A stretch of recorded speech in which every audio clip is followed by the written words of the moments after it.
नमस्कार मेरे प्यारे साथियों, मैं डीपी आज एक नए वीडियो के साथ आप लोगों के सामने हूँ। लालू जी के राजनीतिक गुरु, शिक्षक, स्वतंत्रता सेनानी और राजनेता, जननायक कर्पूरी ठाकुर जी, जिनके विषय में आज डिक्लेरेशन दिया गया, आज नहीं कल 23 जनवरी 2024 को, कि उनको भारत सरकार भारत रत्न देने जा रही है। चलिए, देर से ही सही किसी एक जमीन से जुड़े हुए नेता को स्वीकार तो किया जा रहा है, जो कि बिहार में पैदा हुआ है, अत्यंत पिछड़ा है। जननायक कर्पूरी ठाकुर जी का जन्म 24 जनवरी 1924। इसका मतलब क्या हुआ कि 24 जनवरी आज है और 24 जनवरी 2024 को कर्पूरी जी का 100वां जन्मदिन है। आज 24 जनवरी 1924 को बिहार के समस्तीपुर जिले में एक जगह है, पितौंझिया गांव,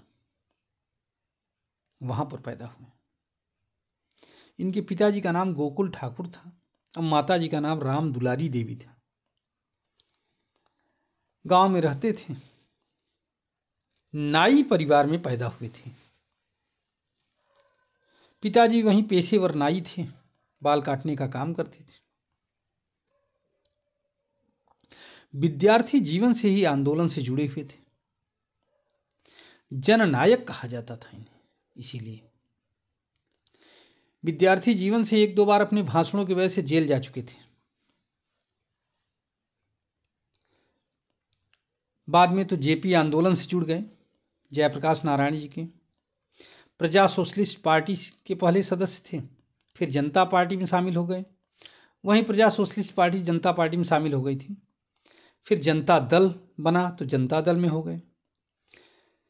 पहली बार 77 to 79 तक मुख्यमंत्री रहे, 2 साल के लिए। फिर मिड टर्म पोल हुआ, फिर 1980 में मुख्यमंत्री बने थे। बहुत सारे मुख्यमंत्रित्व काल में भी बहुत सारे ऐसे निर्णय लिए जिससे कमजोरों का, दलितों का उत्थान होता था। एल्कोहल का प्रोहिबिशन, लेयर्ड रिजर्वेशन। उस जमाने में मैट्रिकुलेशन पास करने के लिए बिहार में अंग्रेजी में पास होना बहुत ज़रूरी था, तो इन्होंने ख़त्म करवा दिया था कि अंग्रेजी में पास होना कंपलसरी नहीं है। अगर इंग्लिश न चाहो तो न लो, कोई बात नहीं। गवर्नमेंट कॉन्ट्रैक्टर्स में अनएम्प्लॉयड इंजीनियर्स की बड़ी समस्या थी कि कहाँ इनको एम्प्लॉयमेंट दिया जाए।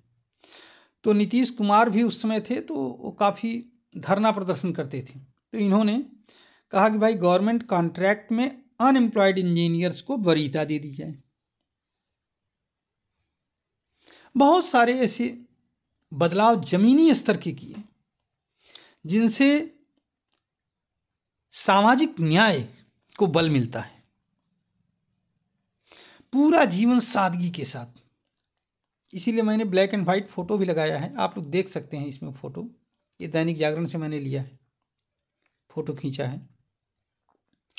बहुत सरल, लाल बहादुर शास्त्री जी से भी ज़्यादा सिंपल। फटा कुर्ता हो तो भी कोई चिंता नहीं। पूरे जीवन काल में 1 इंच जमीन और 1 मकान तक नहीं बना पाए थे। इतने सादगी। सरकारी खर्चे को अपने लिए प्रयोग नहीं करते थे, सरकारी, केवल अपने तनख्वाह से अपना खर्चा चलाते थे। अब आप समझ सकते हैं कैसे थे जननायक जी। बहुत सारे इनके लिए वाक़ये आते हैं, कहानियां हैं, कहानियां नहीं, हकीकत हैं।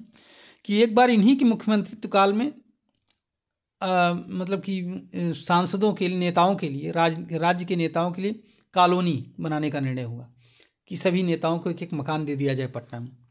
लोगों ने इनसे भी कहा कि आप ले लीजिए, लेकिन ये नहीं लिए।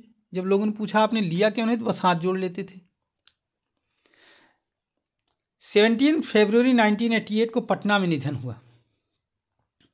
जब निधन हुआ तो हेमवती नंदन बहुगुणा जी इनके निधन पर इनके गांव गए, पितौंझिया गांव, वहीं पर अंतिम संस्कार होना था। उनके आंसू निकल पड़े जब देखा वहीं झोपड़ा, एक कायदे का मकान भी नहीं वहां बना था। तो उन्होंने कहा जननायक आपने अपने लिए कुछ नहीं किया, कम से कम मकान तो बनाते, लेकिन नहीं, कभी कुछ नहीं।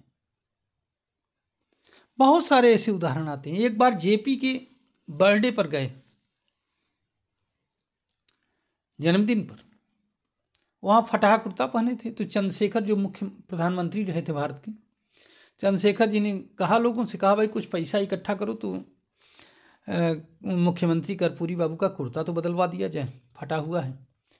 अच्छा, लोगों ने इकट्ठा करके दिया भी, वहाँ कर्पूरी ठाकुर ने ले भी लिया, अपने जेब में रखा, बाद में उसको मुख्यमंत्री राहत कोष में डाल दिया। कुर्ता नहीं लिया अपने लिए, फटाई कुर्ता पहनते।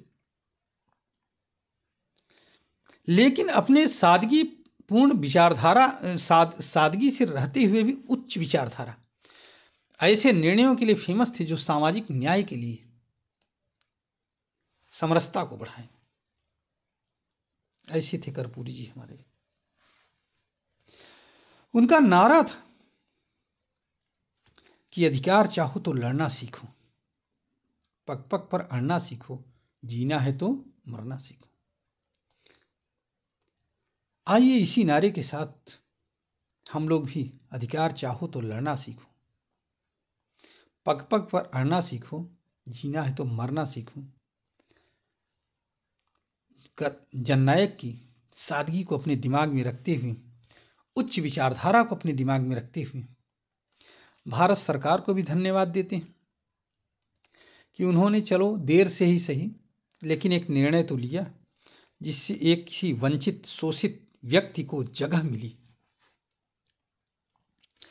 और इस उम्मीद के साथ अपने वीडियो को यहीं पर विराम दूंगा कि हम लोग कर्पूरी जी के मार्ग पर चिन्हों पर चलेंगे, उच्च सादा जीवन और उच्च विचार को अपनाएंगे और देश को आगे बढ़ाने में अपना योगदान करेंगे। एक बार पुनः श्रद्धांजलि कर्पूरी जी को। धन्यवाद, नमस्कार, जय हिंद, जय भारत, वंदे मातरम।